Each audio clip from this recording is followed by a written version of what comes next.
사문들 곁에서 그날 저녁 시타르타와 고빈다는 고행자인 깡마른 사문들을 따라잡았고 그들과 동행하며 순종하겠다는 뜻을 내비쳤다. 사문들은 두 사람을 받아들였다. 시타르타는 길에서 마주친 한 가난한 브라만에게 자신의 겉옷을 벗어주었다. 그는 이제 치부를 가리는 레이만 입고 어깨에 꿰매지 않은 흑빛 천만 걸쳤을 뿐이었다. 그는 하루에 딱 한 번 식사를 했고 끓이거나 삶은 음식을 먹지 않았다. 그는 보름 동안 단식을 했다. 그는 28일 동안 단식을 했다. 그러자 허벅지와 볼에서 살이 빠졌다. 튀어나온 두 눈에서 불꽃 같은 꿈들이 나풀거렸고 앙상한 뼈만 남은 손가락에서는 손톱이 길게 자라났으며 턱에는 거칠거칠한 수염이 덥수룩해졌다. 여자들과 마주칠 때면 그의 시선은 얼음장처럼 차가웠고 도시에서 아름다운 옷을 입은 사람들을 사이로 지나갈 때면 그의 입은 멸시의 감정으로 일그러졌다. 그는 장사꾼들이 장사하는 것을, 제후들이 사냥하러 나가는 것을, 상을 당한 사람들이 망자를 애도하는 것을, 매춘부들이 몸을 파는 것을, 의사들이 아픈 자를 치료하려 애쓰는 것을, 사제들이 파종 날짜를 정하는 것을, 연인들이 서로 사랑하는 것을, 어머니들이 자식에게 젖을 먹이는 것을 보았다. 그러나 그 모든 것이 그에게는 눈길 한 번 줄 가치조차 없는 것이었다. 모든 것이 거짓이었고 모든 것이 거짓의 악취를 풍기고 있었다. 그 모든 것이 의미와 행복, 아름다움이 있는 것처럼 가정하고 있었고 인정하지는 않았지만 실은 부패해 있었다. 세상은 쓴맛이었다. 삶은 고통이었다. 시타르타에게는 하나의 목표, 오로지 하나의 목표가 있었다. 비우는 것, 갈증을 비우고 소망을 비우고 꿈을 비우고 기쁨이나 고통을 비우는 것이었다. 자아를 죽이는 것, 자아로부터 벗어나는 것, 마음을 비운 상태로 안식을 얻는 것, 자아를 초월하는 묵상을 하면서 경의의 세계를 접하는 것, 그것이 바로 그의 목표였다. 일체의 자아가 극복되고 소멸될 때, 마음속의 모든 욕망과 충동이 침묵할 때, 그때 비로소 가장 궁극적인 부분, 자아를 초탈한 존재의 가장 심오한 부분, 그 위대한 비밀이 깨어날 것이었다. 시타르타는 바로 내리쬐는 뜨거운 햇볕 아래서 고통과 목마름으로 온몸이 달아오르는데도 말없이 서 있었다. 어떤 고통도 어떤 갈증도 더 이상 느껴지지 않을 때까지 그는 우기에도 말없이 서 있었다. 머리카락부터 얼어붙은 어깨, 얼어붙은 허리와 장단지를 타고 빗물이 흘러내리는데도 이 속죄자는 어깨와 다리가 더 이상 한기를 느끼지 못하게 되어 고요해지고 조용해질 때까지 그렇게 서 있었다. 또 그는 말없이 가시던 물 속에 웅크리고 앉아 있기도 했다. 화끈거리는 살갗에서 피가 뚝뚝 떨어지고 곪은 상체에서는 고름이 흘렀다. 그런데도 시타르타는 더 이상 피가 흘러내리지 않을 때까지, 더 이상 무언가에 찔리는 감각도 느끼지 못하고 더 이상 화끈거림도 느끼지 못할 때까지 꼿꼿하게 미동도하지 않고 그대로 있었다. 시타르타는 단정한 자세로 앉아 호흡을 아끼는 법을 배웠다. 아주 적은 호흡으로 버텨내는 법을 배웠고 호흡을 아예 멈추는 법을 배웠다. 그는 호흡법부터 시작해 심장박동을 가라앉히는 법을 배웠고 심장박동을 줄여나가 마침내 박동이 매우 드물거나 거의 없는 상태에 이르게 하는 법을 배웠다. 시타르타는 사문 중 최고 연장자의 가르침을 받아 새로운 사문의 규범에 따라서 자아를 벗어나는 법을 연습하고 침잠을 연습했다.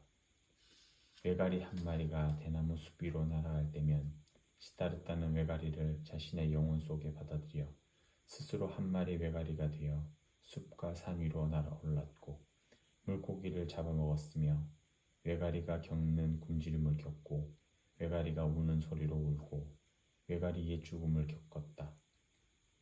죽은 자칼 한 마리가 모래톱에 쓰러져 있으면 시타르타의 영혼은 그 시체 속으로 들어가 죽은 자칼이 되어 모래톱에 누웠다. 그 몸은 부풀어 오르고 악취를 풍기며 부패해 갔다. 그러다 하이에나에게 갈갈이 찢기고 독수리한테 물어뜯겨 살갗이 벗겨지고 급기야 뼈다귀만 남아 먼지가 되어 들판에 흩날렸다. 그러고 나서야 시타르타의 영혼은 되돌아왔다. 이미 한 번 죽고 부패하고 먼지가 되었으며 애처로운 윤회의 고통을 맛본 그 영혼은 이제 마치 사냥꾼처럼 새로운 갈증을 느끼면서 윤회의 수레바퀴에서 벗어날 수 있는 틈새를, 인과응보가 끝나는 지점을, 고통 없는 영겁이 시작되는 틈을 노리며 기다렸다. 그는 자신의 감각을 죽이고 자신의 기억을 죽였으며 자해에서 빠져나와 수천 가지의 낯선 형체 속으로 미끄러져 들어갔다. 그는 짐승이 되고 부패한 시체가 되고 돌이 되고 나무가 되고 물이 되었으나 깨어날 때면 늘 다시 자기 자신을 발견했다. 해가 떠 있거나 달이 빛나고 있었고 그는 다시 그 자신이 되어 윤회의 사슬에 묶여 있었으며 다시 갈증을 느꼈고 갈증을 극복하고 나면 또다시 갈증을 느꼈다. 시타르타는 사문들과 함께 지내며 많은 것을 배웠고 자아에서 벗어나는 여러 길을 익혔다. 그는 고통을 통해, 다시 말해 자발적으로 고통, 굶주림, 갈증, 피로를 경험하고 극복함으로써 자아에서 벗어나는 길을 시도해 보았다. 그는 명상을 통해 모든 심장에서 감각을 해방시킴으로써 자아에서 벗어나는 길을 시도해 보았다. 그는 그 길들을 비롯해 다른 여러 가지 길을 익혀 수천 번이나 자아를 떠나보았고 몇 시간 동안 그리고 며칠 동안 무아의 경지에 머무르기도 했다. 그러나 그 길들은 자아에서 벗어나는 길이었음에도 끝에 이르면 결국 다시 자아로 돌아왔다. 시타르타는 수천 번 자아로부터 도망쳐 무의 세계로 머무르기도 하고 짐승이나 돌 속에 머물러 보기도 했지만 자아로 돌아오는 것은 피할 수 없었다. 햇빛 속에서나 달빛 속에서, 그늘에서 또는 빛 속에서 다시 자기 자신을 발견하고 다시 자신이 시타르타가 되어 자신에게 부과된 윤회의 고통을 다시 느끼게 되는 그 시간에서 빠져나갈 수 없었다. 시타르타의 곁에는 그의 그림자인 고빈다가 늘 함께하며 그와 같은 길을 갖고 같은 노력을 기울였다. 두 사람은 봉사와 수행에 필요한 말 외에는 서로 대화를 거의 나누지 않았다. 때로는 둘이서 자신의 스승들이 먹을 양식을 얻기 위해 이 마을 저 마을로 탁발을 하러 다니기도 했다. 자네는 어떻게 생각하나 고빈다. 언젠가 탁발을 하러 나섰을 때 시타르타가 물었다. 우리가 많이 나아갔다고 생각하나? 우리가 목표에 도달한 것일까? 고빈다가 대답했다. 우리는 배워왔고 더 배워나갈 걸세. 자네는 위대한 사문이 될 거야. 시타르타. 자네는 어떤 수련이든 어찌나 빨리 익히는지 연로한 사문들조차도 자네를 보면 자주 경탄했어. 자네는 언젠가 성자가 될 거야. 오 시타르타. 시타르타가 말했다. 나는 그렇게 생각하지 않아 친구. 내가 이때까지 사문에게 배운 것 정도는 더 빠르고 더 간단히 배울 수도 있는 것들일 테니까. 친구, 그런 것들은 매춘부가 있는 술집에서 또는 마부나 노름꾼으로부터도 배울 수 있는 걸세. 고빈다가 말했다. 시타르타는 지금 나한테 농담을 하고 있군. 어떻게 자네는 침잠을, 어떻게 자네는 호흡을 멈추는 법을, 어떻게 자네는 배고픔이나 고통에 대한 무감각을 그곳의 비천한 사람들에게 배울 수 있다고 말하는 건가? 그러자 시타르타는 마치 자신에게 말하듯 나지막하게 속삭였다. 침잠이란 것이 대체 뭔가? 육체를 떠난다는 것이 뭔가? 단식이라는 것은, 호흡을 멈춘다는 것은, 그것은 자아로부터 도망치는 것, 자아의 고통에서 잠시 벗어나는 것, 고통과 삶의 무의함을 두고 잠시 자신을 마비시키는 거야. 그렇게 도망치는 것, 그렇게 잠시 의식을 마비시키는 것은 여인숙에 머무는 소몰이꾼이라도 곡주 몇 잔이나 발효된 야자술을 마시면 발견하게 되는 길이지. 그런 순간에는 그 사람도 더 이상 자기 자신을 느끼지 못하고 더 이상 삶의 고통도 느끼지 못하며 일시적인 마빈 상태에 빠지게 된단 말이네. 그 사람은 고작 곡주 몇 잔을 마시고서 시타르타와 고빈다가 오랜 수련 끝에 육체에서 벗어나 머무는 무아 상태와 같은 경지에 이르는 거야. 사실은 그렇다네. 고빈다가 말했다.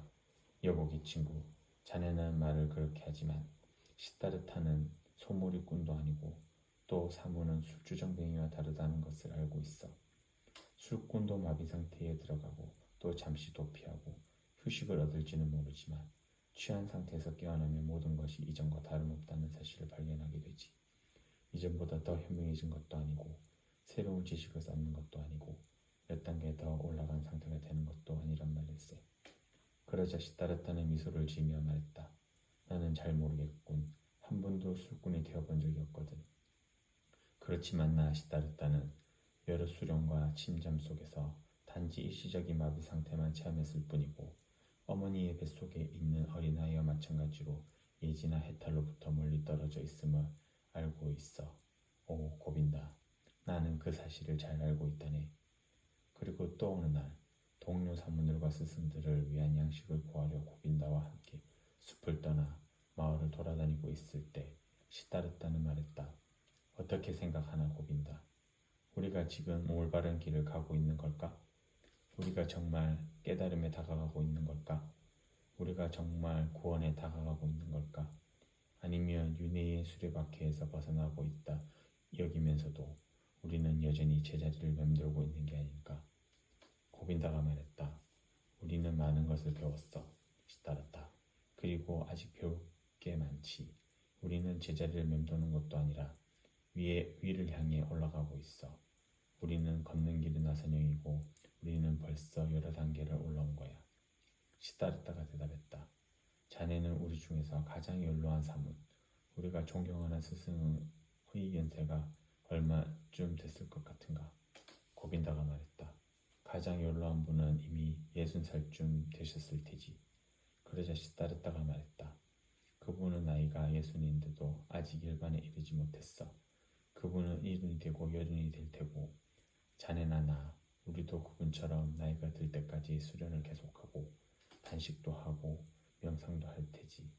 그러나 우리는 결코 열반에 이르지 못할 걸세. 스승도 이루지 못하고 우리도 이루지 못할 거야. 오 고빈다. 나는 이 세상의 모든 산문 가운데 아마 단 한 사람도 열반에 이르지 못할 거라고 생각해. 우리는 위안을 얻기도 하고 마비 상태에 빠지기도 하며 스스로 기만하는 기술을 익히지. 그러나 우리는 본질적인 것, 길 중의 길을 발견하지 못할 걸세. 제발 그런 무시무시한 말은 그만두게 시다렸다. 고빈다가 말했다.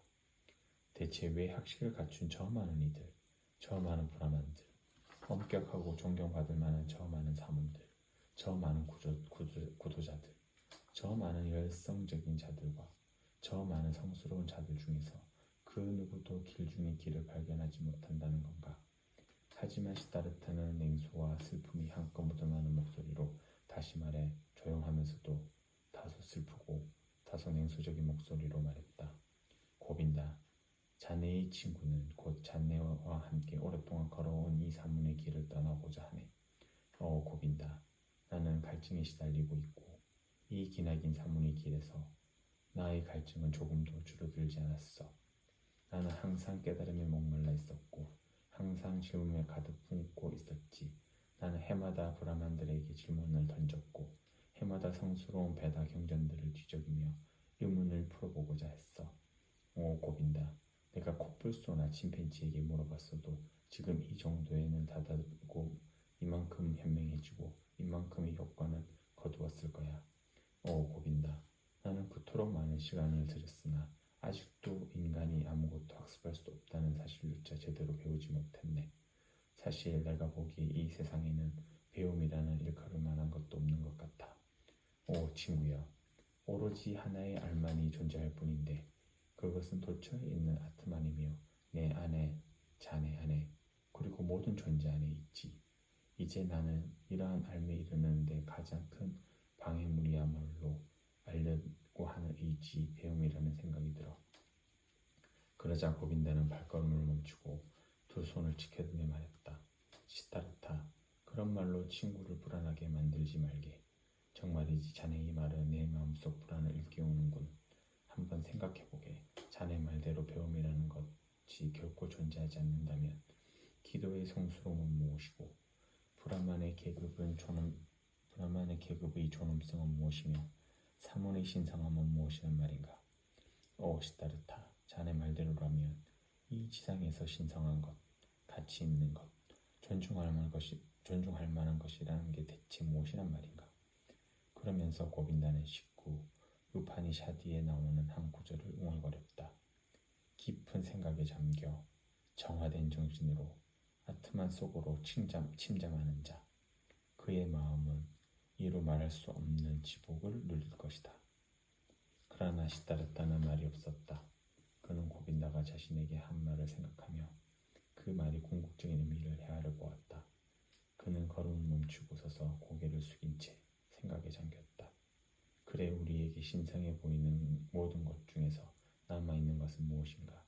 무엇이 남아있을까? 과연 무엇이 신성한 것으로 밝혀질까? 그는 고개를 가로저었다.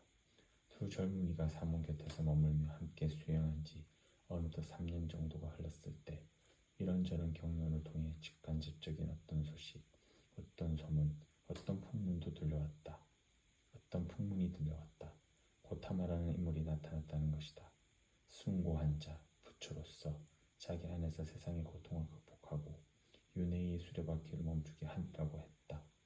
제자들에게 둘러싸여 가르침을 베풀면서 온 나라를 돌아다닌다는 그는 아무것도 소유하지 않고 집도 없고 처자도 없으며 고행자가 입을 누런 가사만 걸쳤는데도 이마가 밝게 빛나며 축복을 입은 자여서 브라만들과 제후들이 그의 앞에서 고개를 숙이고 배움을 청한다는 것이다.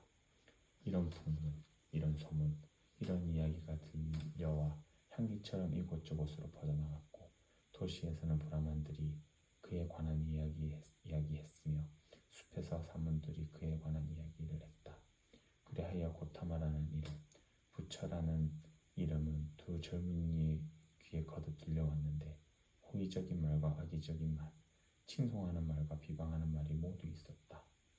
이 나라에 패스트가 창궐했을 때 어느 지방의 어떤 인물, 어떤 현자, 어떤 도통한 인물이 나타나 말 한마디로 입김 한 번으로 모든 병자를 치유하는 일이 생기면 그 소문은 온 나라에 퍼지고 누구나 그 사람에 대해 이야기하게 되며 많은 사람이 그 말을 믿고 또 그만큼의 많은 사람이 그 소문을 의심하지만 결국에는 많은 사람이 그 현자, 그 구원자를 찾아 나서기 마련이다. 이와 마찬가지로 샤카족 출신 현자인 고타마, 그 부처라는 인물에 대한 풍문, 그 향기로운 풍문 역시 온 나라로 퍼져나갔다. 신봉자들에 따르면 부처는 궁극적 깨달음을 얻었고 자신의 전생을 기억하며 이미 열반에 도달해 다시는 윤회의 수레바퀴 속으로 돌아오지도 더 이상 현상계 탕류에 빠져들지도 않게 되었다고 했다. 그리고 기적을 행하고 악마를 물리쳤으며 신들과 대나도 나누었다는 등 그에 관한 놀랍고 믿기 어려운 수없이 많은 말들이 또 돌았다. 하지만 그의 적대자들이나 그를 믿지 않는 자들은 그 고타마라는 자가 호사스러운 생활을 하고 제사를 등한시하며 학식도 없고 수행이나 금욕이 무엇인지 모르는 허무맹랑한 유혹자라고 주장했다. 부처에 관한 소문은 달콤했고 그 풍문에서는 사람들을 매료시키는 마법의 향기가 났다. 세상은 병들고 삶을 견디기 어려운 고통이었는데 이 풍문에서는 한 줄기 샘물이 솟아나는 것 같았고 위안을 담은 부드러운 복음, 고상한 약속으로 가득한 복음이 울리는 것 같았다. 부처의 소문이 들리는 곳 어디에서나 인도 전역에서 젊은이들이 귀를 기울였고 동경을 느끼고 희망을 느꼈으며 부처, 숭고한 자, 석가모니의 소식을 가져오는 순례자나 이방인은 누구나 도시에서든 시골에서든 브라만의 아들들에게 환대를 받았다. 부처에 관한 소문은 숲속의 사문들에게도 시타르타와 고빈다에게도 물방울이 떨어지듯 한 방울 한 방울 서서히 전해졌는데 모든 물방울에는 희망과 의욕이 함께 담겨 있었다. 그들이 그 이야기를 입에 올리는 일은 거의 없었는데 사문 중 최고 연장자가 그 풍문을 달가워하지 않았기 때문이었다. 최고 연장자는 이 부처라는 인물이 이전에 고행하는 자로 숲속에 살다가 사치와 속수의 쾌락에 돌아갔다는 말을 듣고는 그 고타마라는 인물에 대단찮게 여겼다. 오 시타르타, 한 번은 고빈다가 친구에게 말했다. 오늘 마을에 다녀왔네. 어떤 브라만이 자기 집에 와달라고 나를 초대했거든. 그 집에는 마가다 왕국에서 온 브라만의 아들이 하나 있었는데 자기 눈으로 직접 부처를 보았고 부처의 가르침도 들었다 하더군. 그 말을 듣자 정말이지 숨이 막혀 가슴이 먹먹해지는 것 같았어. 그리고 혼자 생각했지. 나도 우리 두 사람도 시타르타와 나도 그 완전한 분의 입에서 나오는 가르침을 직접 들으면 얼마나 좋을까 하고 말이야. 어떤가 친구, 우리도 그곳에 찾아가 부처의 입에서 나오는 가르침을 들어보지 않겠는가? 시타르타가 말했다. 오 고빈다. 나는 항상 친구 고빈다는 언제까지나 사문들 곁에 남을 거라고. 60살, 70살이 되어도 사문에게 어울리는 기술과 수련을 익히겠다는 목표에만 매진할 거라고 생각했네. 그런데 내가 고빈다를 너무 모르고 있었군. 친구의 마음을 잘 몰랐던 거지. 내 소중한 친구여. 그러니까 자네는 새로운 길을 접어들어 부처가 가르침을 주는 곳을 찾아가려는 것이군. 고빈다가 말했다. 자네는 사람 놀리기를 좋아하는군. 그래. 마음껏 놀려보게 시다르타. 하지만 자네 마음속에도 부처의 가르침을 들어보고 싶은 충동, 그런 욕구가 있지 않나. 그리고 나한테 언제는가 사문의 길을 그리 오래 가지는 않을 거라고 말한 적도 있지 않은가. 그러자 시다르타는 특유의 미소를 짓고는 슬픔과 냉소의 그림자가 드리운 목소리로 말했다. 그래 고빈다. 잘 말해주었네. 자네 기억이 맞아. 자네는 나한테서 들은 다른 말도 아마 기억하고 있겠지. 내가 가르침이나 배움에 불신을 갖고 실증을 느끼게 되었다는 것.